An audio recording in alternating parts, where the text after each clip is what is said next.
Hello and welcome everyone to this home cinema myth busting series. I hope you enjoyed part 1 and 2 about native 4K and our lenses. We'll now move on to part 3, projecting HDR. So I'm Chris. I look after the home cinema projectors in Europe, and I'll take you through this session today.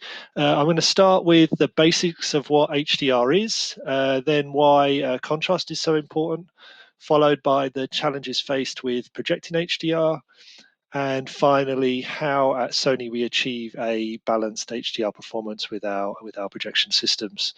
So let's start. So what is HDR? Well, the easiest way to show you is through some examples. So here are some examples of low dynamic range scenes. There are kind of typically muted shadows, no bright or perhaps softened highlights, but overall the contrast from the very darkest point to the highest point is quite small. So it's a low dynamic range. Um, and with HDR scenes, we see the opposite. You get those deep, dark, inky shadows, very bright specular highlights in, say, reflections or on headlights from cars. And the difference between the darkest area and the brightest area is very, very large. So this is what we call a high dynamic range scene. So, what is the issue with standard dynamic range or SDR? Well, in some scenes, there's no issue at all, like in the photos we saw at the beginning. But in some cases, it can also cause issues, and it can make it difficult to expose a shot to contain all the required details. Um, you would need to compromise it in some respects and select what is most important to you. So, what you can see in this scene, you have to choose.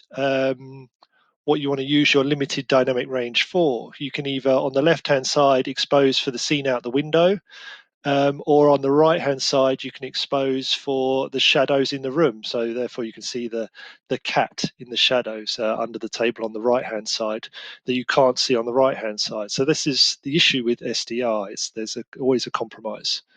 But with HDR, you get kind of the best of both worlds. You have sufficient dynamic range to show both the cat and the scene through the window, just as you would be able to see it in real life. And this is what HDR is all about. It's about delivering images that are in line with what we see in nature. And this leads on to why contrast is so important, especially when it comes to projection. So, why is contrast important? Well, when I talk about contrast, I like to step back a bit and again go back to nature and see how our eyes actually perceive the world around us. And if you look at this graph, it shows the eye sensitivity versus scene brightness. And we can see that the eye is much more sensitive to shadows and midtones than we are sensitive to highlights. So this is why we can discern many more tonal variations in shadows than we can say in like peak brightnesses in clouds, for example, in the sky. Um, and this is why we're so sensitive to black level of projection systems. Like when you're in a dark, blacked out room, you can be very sensitive when whether the black level is at a good level or at maybe a slightly higher level. Um, so then if we look at how the eye responds to these wide range of brightnesses in nature, so typically we have between 10 to 14 stops of dynamic range is what we can see through the average human eye. But in nature, there are many more stops of light, up to 24. So that's from a 0 nit kind of star-filled night sky to a billion nits looking directly at the sun. Not that I'd recommend that. So how do we cope with this? Well, this is where our irises come into play. We constrict and expand them to allow the amount of light that we can handle onto our retina, effectively exposing for that level of brightness. So this is how the eye works. And similarly with professional cameras, they work exactly the same way. Sony professional camcorders can also achieve a similar dynamic range with 14 stops, and they can even exceed that, especially with our top cinematography cameras. So just like the human eye, the iris of the camera will open and close to expose the wide range of brightnesses in nature and capture the scene that is comfortable for our eyes to see. And then let's have a look at projectors. Well, when we come to projectors and with Sony's premium home cinema projectors, the native contrast equates also to around 14 stops. So this is all very well aligned from eyes to camera to projection system. These projectors come with a dynamic iris and also laser light sources that can change brightness very, very quickly based on the scene being shown. The dynamic iris works in the opposite way to the eye. So it opens up to show higher brightness scenes and reduces when showing darker scenes.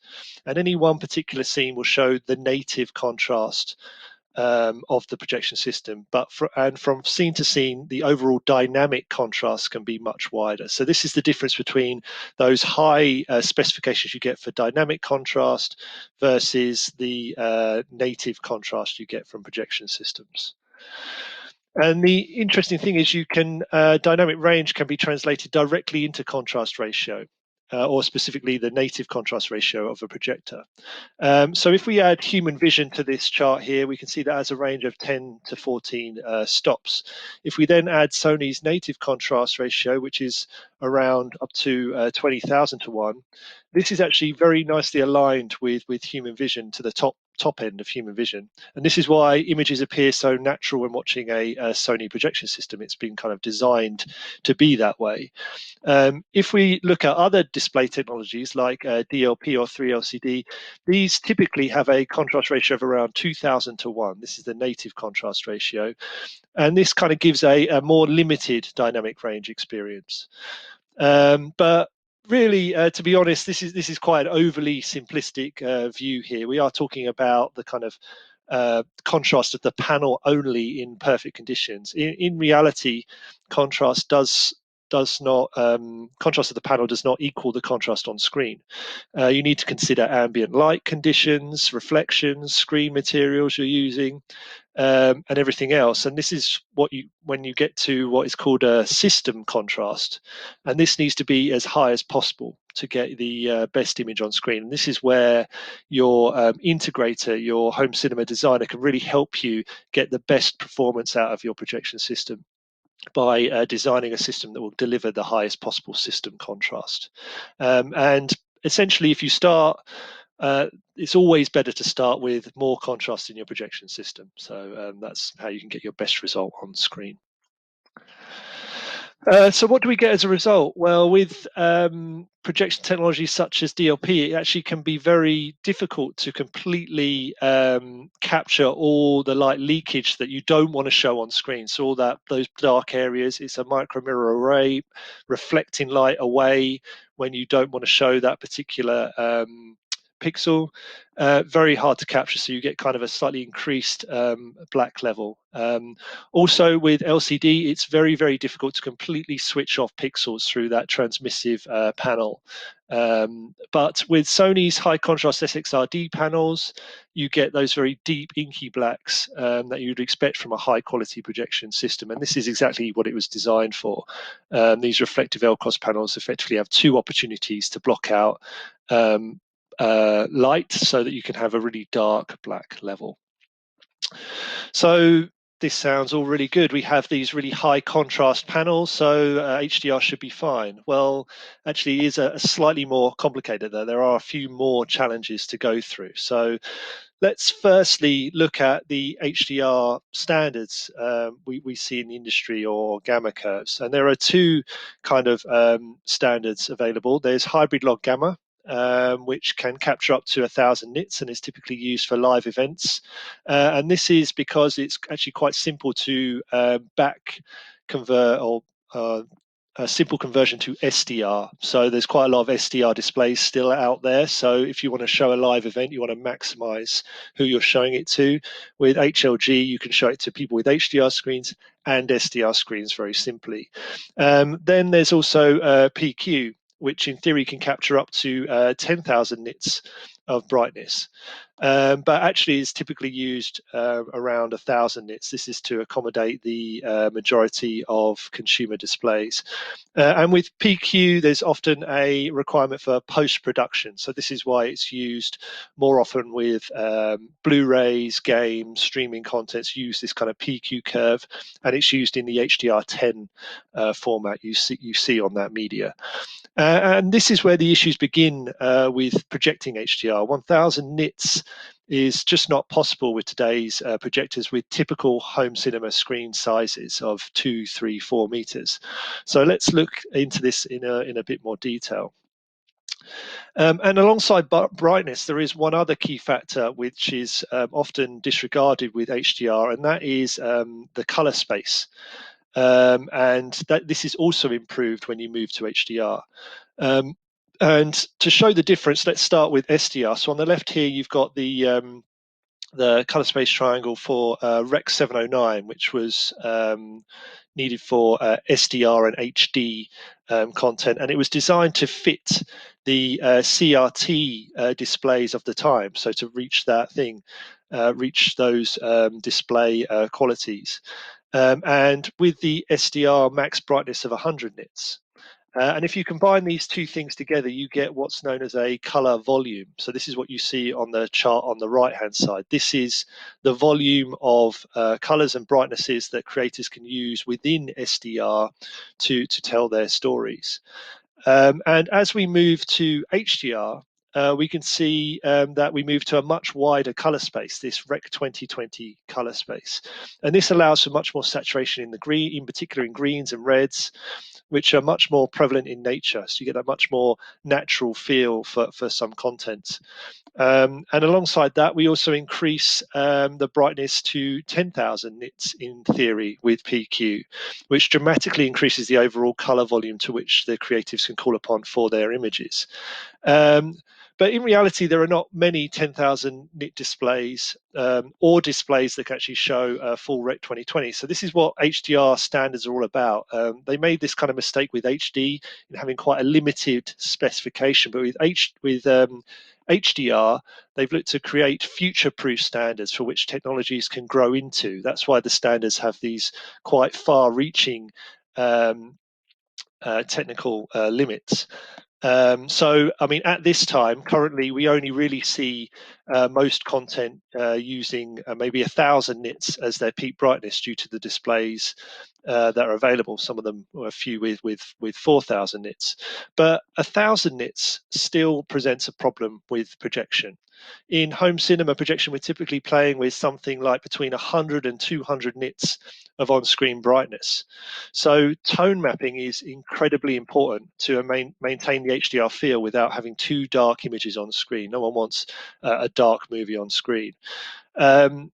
And also with projection, it's particularly important, much more than a TV, to maintain, again, your ambient conditions, your ambient light, reducing that reflections on screen so that you get the best possible dynamic range from that reduced peak brightness, but have the best shadow detail possible. But also when it comes to color performance, or what is known as the color gamut of the projector or display, this will also fall somewhere within that Rec 2020 future-proof space.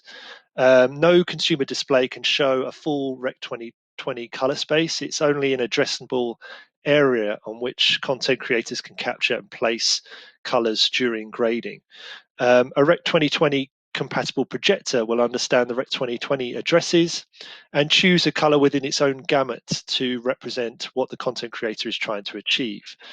So in order to show what the director intends, you have to have very, very high quality color mapping. And this is critical to give you that natural feeling of colors on screen. And this is where Sony has a key advantage versus other display manufacturers. We sell a huge range of professional monitors, including the incredibly popular grading monitor, the BVM X300, and its newly released, the HX310. And this is used at the majority of major film studios as well as streaming content creators to grade 4K HDR. This has been recognized as almost like the reference monitor to have. So Sony home cinema projectors, we utilize the same color and tone mapping technologies found within these grading monitors and utilize them to replicate the images on screen. And it's really about we knowing what the director intention is during the grading process and then replicating that back on screen afterwards. So this is the benefit you get. And if you don't get this quite right, this is what can happen, and why tone mapping is critical.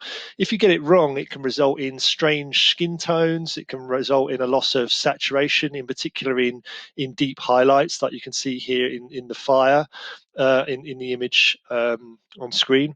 And again, by not having that saturation, not having that detail, not having the right skin tone, you're moving away from the director's intent, and you don't want your display to change or modify what the content creator is trying to show you with their images. And quickly, before we move on to how to create a balanced HDR, let's talk about projection brightness standards in the industry. And for cinema, so your typical commercial cinema, the standard 2D brightness is 14-foot Lamberts, which equates to around 50 nits. And this is essentially the SDR for the typical cinema you would go and see in a cinema complex. And then there's Dolby Cinema, which was a separate kind of commercial proposition from Dolby. And it provides a much wider dynamic range by combining both much improved contrast and doubling the peak brightness. And 30-foot Lamberts that Dolby Cinema use is typically the target that integrators aim for when specifying HDR with a projector for a particular screen size on screen. Sometimes you may also want to target slightly higher brightnesses as well. So one thing to consider is your light source when you're doing your brightness calculations. Especially with, like, say, a lamp projector, the lamp will decay to 50% brightness by the end of the lamp life. So you may need to factor in a bit more headroom when trying to achieve an average of, say, 30-foot Lamberts than maybe with a laser. A laser projector has much shallower decay curve over many thousand of hours. So in that case, perhaps you don't need quite as much headroom. So just something to think about when you're specifying your brightness of your HDR projection systems. So let's have a look at how to achieve a balanced HDR. Well, as you can imagine, we're talking about the three characteristics we've been talking about throughout this presentation. It's all about brightness, contrast, and the color performance. And you have to get each of these right to create a balanced HDR. If you only have one of these right, or one or two of these right, you end up in a kind of a sub HDR performance. And the most common of these in projectors, at least, is having a lack of contrast. And this is where you get kind of a bright, vibrant image, but in fact, it still has quite a low dynamic range and may not be quite as the director intended. So with Sony, we have various technologies in each of these areas to optimize and balance that HDR experience. So just to talk through each of these. So with brightness, we have a full range of projectors from 1500 lumens all the way up to 5000 lumens from lamp and to laser. For any screen size or brightness you wish, there is a projector available. Also, we have very consistent brightness. With our laser side of our range, lasers are very consistent for the long term. They give you that HDR performance day in, day out for years worth of viewing experience. And as I mentioned, we also have our expert tone mapping technologies as well. So we can give you that representation of brightness that the director intends. With contrast, we have our high native contrast SXRD panels. So this is, as I talked through in the beginning, this is the core, the kind of foundation on which our products developed. And alongside that, we also have dynamic laser light sources, which can increase and lower power based on the scene being shown, and irises for our lamp projectors, which can restrict light for darker scenes. And all of those dynamic aspects of contrast are managed by our smooth algorithm from Sony, so it doesn't give you that kind of jarring effect when you move from dark to light scenes that can be seen in other implementations. And for color, We don't just have one SXRD panel in our system, we actually have three, one for red, green, and blue. And this was a design choice to offer the best color brightness available. So you get a very balanced colors between red, green, and blue and white when using our projection systems. This is the benefit of three panel systems. We combine that with our triluminous technology, our color processing, and our expert color mapping that we take from our grading monitors. And also, again, with laser, you don't just get consistent brightness, you get consistent colors. So with all three of these areas of technology within our systems, we can offer a very balanced HDR based on your system you choose, whether it's a 1500 lumen lamp-based projector, all the way up to 1000 lumen, a 5000 lumen laser projector. You can get a very balanced performance from Sony. But this isn't always the case in the industry. With some other systems with like lower cost, maybe a lower budget system, you get these kind of single panel systems. And with these systems, they typically come with very, very high brightness specifications, maybe even higher than some of the Sony models. But they do come at a compromise. So with those systems, they often use DLP panels, which are a lower contrast performance. So you kind of sacrifice some balance there. But also they're single panel systems, so you lose that color brightness, the color accuracy you may get or that you do get with say a Sony system. So that's due to their color wheels that they use. The light of the projector can only be used for one color at a time. So you don't get that balance feel again. But also there are some projectors that have started in this like lower budget systems that introduce DCI color filters, and you think, oh great, okay, I've got the brightness now and DCI. But actually with these color filters you kind of compromise again, so you end up losing like 30 or 40% of your brightness to get that increased color accuracy. So again, you can't get that balanced HDR performance. You either get colors or you get brightness. You have to choose, and I think in most cases people will probably choose brightness over color accuracy. So again, you're not getting that balance. So there you have it. I hope you found this useful. This is how Sony's produce a balanced HDR through the various technologies that Sony have developed to give you a really optimum viewing experience. Just before I leave you, just one more tip. Often in HDR content, it can vary a lot throughout the entire duration of the content. So a number of years ago, Sony developed a picture processing called Contrast Optimizer. And this setting analyzes the content scene by scene, so frame by frame, and will optimize the content, the contrast, and therefore the dynamic range to give you the optimum HDR experience for each particular scene. And this comes in a few different settings: low, medium, high. If you haven't had a play with this, you may be able to enhance your HDR feel of your Sony projection system by setting this maybe to low or middle or high based on your preference. So if you weren't aware of that, worth checking it out and see what you think. See if you can get an even better image out of your Sony projector.